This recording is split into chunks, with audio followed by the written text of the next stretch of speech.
खर्वं स्थूलतनुं गजेन्द्रवदनं लम्बोदरं सुन्दरं प्रस्यन्दन्मदगन्धलुब्धमधुपव्यालोलगण्डस्थलं दन्ताघातविदारितारिरुधिरैः सिन्दूरशोभाकरं वन्दे शैलसुतासुतं गणपति सिद्धिप्रदं कामदं।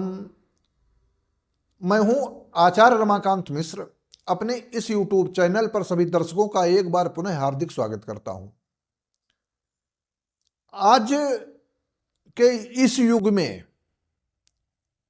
सत्ताधारी पार्टी के द्वारा एक नया कानून का जो 1956 से यूजीसी चलता चला रहा था, लेकिन 13 जनवरी 2026 को अचानक उसमें धाराएं जोड़ दी गई और उसको नए कानून के तहत एक समाज के सामने लाया गया है।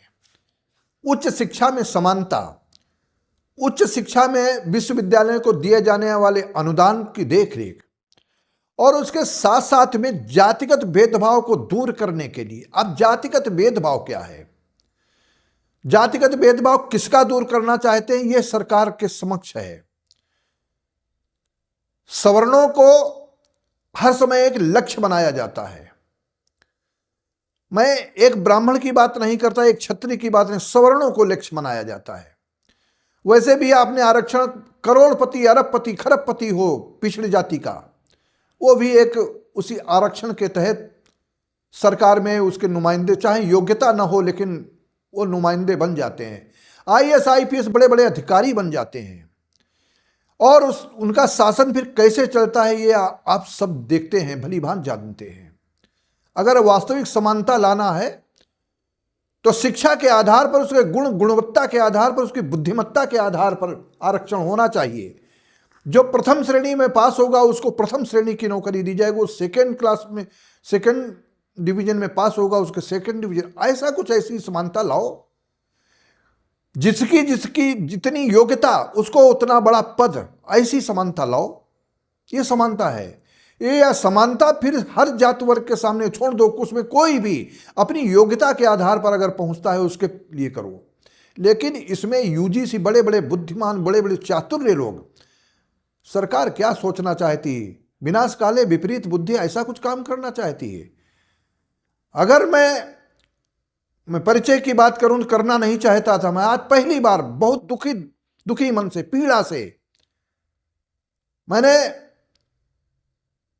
सन 1970 से मैं स्वयंसेवक हूं और स्वयंसेवक होने के नाते श्रुतं चैव यत्कंटकाकीर्ण मार्गम, कांटे से घिरे हुए मार्ग को अपनाया था। लेकिन सरकार के बैठे हुए नुमाइंदे, जैसे पहले आपने देखा होगा, एक शासक हुआ है, मुस्लिम शासक, उसने दिल्ली से राजधानी हटा करके दौलताबाद बना दिया। 6 महीने के बाद में वहां पहुंचता है, वहां गर्मी होती है, फिर वहां से भाग खड़ा होता है, अरे 6 महीने ये दौलताबाद नहीं, फिर दिल्ली ले जाओ। तो एक सीजन में 6 महीने के लिए वो दौलताबाद, दूसरी सीजन में फिर दिल्ली वापस आना। इसी प्रकार से नई पार्लियामेंट बना दी गई। पार्लियामेंट वो बेकार हो चुकी थी, वो सड़ चुकी थी पहले वाली।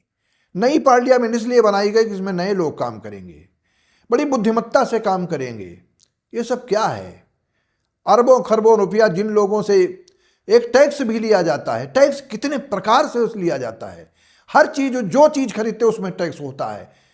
एक तरफ जीएसटी, एक टैक्स होगा, दूसरी तरफ हर एक 10 रुपए की भी चीज खरीदते हैं उसमें जीएसटी जुड़ी हुई है। ये सब क्या है? सब लोगों को परेशान करने की एक स्थिति बना रखी है सरकार के द्वारा। लेकिन इसमें मैं कर ही क्या सकता हूं, एक देश का नागरिक हूं। लेकिन आज सवर्ण समाज के ऊपर, वो केवल एक ब्राह्मण की बात नहीं है, सवर्ण समाज के ऊपर एक आघात पहुंचाया गया है। शिक्षा में अब उनमें 24 घंटे निगरानी होगी। निगरानी के आधार पर कौन क्या व्यक्ति, जातिगत आधार पर कौन किसको भला कह रहा है, कौन बुरा कह रहा है, और वो अगर उसकी कोई शिकायत कर देता है, कोई कमजोर, जिनको आज पिछड़ा या अन्य वर्ग मानते हैं, तो उसके आधार पर उस अगले समाज को बिना विचारे उसके ऊपर मुकदमा चल सकता है, समस्याएं आ सकती हैं। अनेक प्रकार की विचारधाराएं थोपी जा रही हैं। क्या है यूजीसी? अब मैं ज्योतिषी विद्या के ऊपर एक आकलन करता हूं। वर्तमान समय में उच्च राशि पर मंगल गोचर कर रहा है 45 दिन को लिए, 16 जनवरी से आया हुआ है। 13 जनवरी से आपने एक केंद्र सरकार ने एक कानून ला दिया है यूजीसी का, विश्वविद्यालय अनुदान, और यह सब क्या है, 13 जनवरी के बाद से 15 जनवरी से मानो कि पूरे देश के अंदर एक हाहाकार मारा, सवर्णों के साथ में उनके अंदर एक धारणा ऐसी पैदा हो गई, क्या होना है, आप क्यों नहीं समझाते हैं, क्या है, आखिर क्या करना चाहते हैं। इस प्रकार से हताशा अगर आपको है, समझते हो सवर्ण समाज कहां जाएगा, क्या करेगा, किसके साथ जाएगा, यह नहीं है। आदि अनादि काल से ऋषियों को, संतों को, ब्राह्मणों को सताया जाता रहा है, लेकिन जिन जिन लोगों ने सताया उसका सर्वनाश हुआ है, सर्वनाश हुआ है और सर्वनाश हुआ है, वो होकर रहेगा, चाहे जितनी आप कोशिश कर लो। विनाश काले विपरीत बुद्धि, जब विनाश का समय होता है, या तो जनता को एक एक अपने, जो यहाँ का जो राजा है वो एक एक शब्दों के आधार पर उनको समझाए, उनको संतुष्ट करे। यदि संतुष्ट नहीं करते हैं तो मन में आपके अंदर एक ऐसी विचारधारा है जो अग्रिम समाज को आप एक बहुत हताशापूर्ण देखना चाहते हैं। उसके लिए आप सोचते क्या हैं। आज एक ऐसे हमारे जो प्रिय यजमान जिन्होंने इस्तीफा दिया है, मैं कहना चाहता हूं कि आने वाले समय में यूजीसी नहीं पास होगा, और पास करके दिखाओ, नहीं होगा, नहीं होगा, नहीं होगा, यूजीसी पास नहीं हो सकता है। ग्रहों की गति बदल रही है। मैंने कहा था कि बृहस्पति इस समय मिथुन राशि पर गोचर कर रहा है, कर्क राशि पर जाएगा, अतिचारी अवस्था में होगा। मंगल की स्थिति क्या है, राहु केतु कहां पर है, शनि बृहस्पति के घर में अर्थात मीन राशि का शनि गोचर कर रहा है, और मान्यवर की जो कुंडली है वृश्चिक लग्न, वृश्चिक राशि की है। भाग्येश इनका चंद्रमा मन की बात करते हैं, भाग्येश चंद्रमा है, लग्न में बैठा है, नीच राशि का है। और वर्तमान समय में जो वृश्चिक लग्न की कुंडली में मंगल छठे भाव का भी स्वामी है, और छठे भाव का स्वामी अर्थात मेष राशि का स्वामी भी है। वृश्चिक लग्न की कुंडली के आधार पर बताता हूं। और उसकी चौथी दृष्टि भाग्य स्थान पर पड़ती है, अर्थात नीच राशि में पड़ती है, जहां पर भाग्येश जिसका चंद्रमा कहते हैं, और चंद्रमा मन की बात करते हैं, वो लग्न में विराजमान, इसलिए आप मन की बात करते हैं। लेकिन ठीक, आप करते रहो, आपका राज्य है, आपको सत्ता सौंपी गई है। लेकिन मुझे ज्योतिषी गणना के आधार पर ये लगता है कि आने वाला समय ठीक नहीं है, मान्यवर के लिए भी ठीक नहीं होगा। यदि ये यूजीसी, पहली बात तो ये लागू नहीं हो सकता है, चाहे जितना आप प्रयास करें। और ज्योतिषी गणना के आधार पर, मैंने विवेचन के आधार पर कहता हूं, क्योंकि यहां पर कोई सत्य बोलता है तो सत्य के दबाने के लिए कोई न कोई सरकारी दबाव पड़ने लगते हैं। लेकिन हर इच्छा बलवती, हरि की इच्छा बहुत बलवती है, जो भी होना होगा होगा। परंतु पराम्बा जगदम्बा भगवती त्रिपुरांतिका शक्ति की कृपा से कहता हूं, ये यूजीसी विलन लागू नहीं होगा। और यदि लागू हो गया तो विनाश काले विपरीत बुद्धि आने वाला समय भी, क्योंकि तब भावी हिमेट से कहे त्रिपुरारी नहीं, ये आपका समय इतना गर्त में जाने वाला है जिसकी आपने कल्पना नहीं की होगी, और सबको एक साथ में ले डूबेंगे, ऐसी स्थिति दिखाई पड़ती है। उत्तर प्रदेश की सरकार अच्छा काम कर रही है, मुख्यमंत्री भी बहुत अच्छा कार्य कर रहे हैं।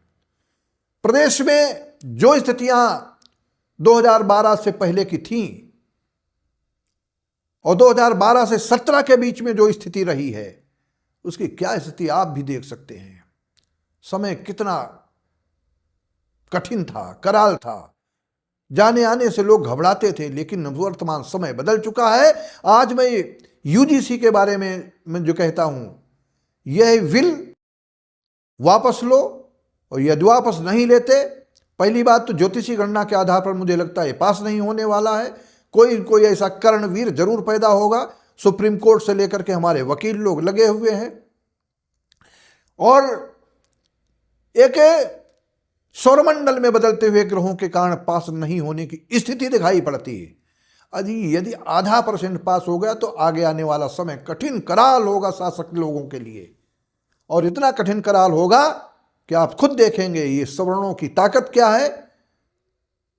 इसमें आपस में लड़ाओ मत, सभी बंधु हैं, सभी भाई हैं, कोई जाति धर्म आधार सन नाम सरनेम सब हटा दो। कोई बैकवर्ड भी पिछली जाति का हो, कोई किसी समाज का हो, वो सरनेम नहीं लगाए, उसको उस आधार पर वरीयता भी नहीं मिलेगी, नहीं मिलनी चाहिए, ऐसा समझ करो। कोई भी वरीयता के लायक सारे समय शिक्षा, जिसकी उच्च शिक्षा है और जिस स्तर की उसके पास ज्ञान है उसी आधार पर उसको नौकरी मिलनी चाहिए। ऐसा कर दो, समानता हो जाएगी। विश्वविद्यालय की एक अलग से कौन सी समानता है, सारे लोग सामने। या यदि आपके मन में खोट नहीं है अंततोगत्वा मैं कहता हूं तो हमारे उच्च शिक्षा के विद्यार्थियों को, शिक्षकों को बिल्कुल अपने ढंग से समझाओ, उनकी बात करो। यदि नहीं करते हो तो आगे आप स्वयं कुछ ही समय में खड्भिर मासैर फलम लभेत, 6 महीने के अंदर आप देख लेंगे क्या होने वाला है इति।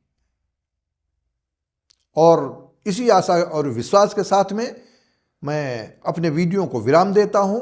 आप सबसे आग्रह करता हूं कि इस चैनल को अधिक से अधिक सब्सक्राइब करें, शेयर करें वीडियो को। बहुत बहुत धन्यवाद।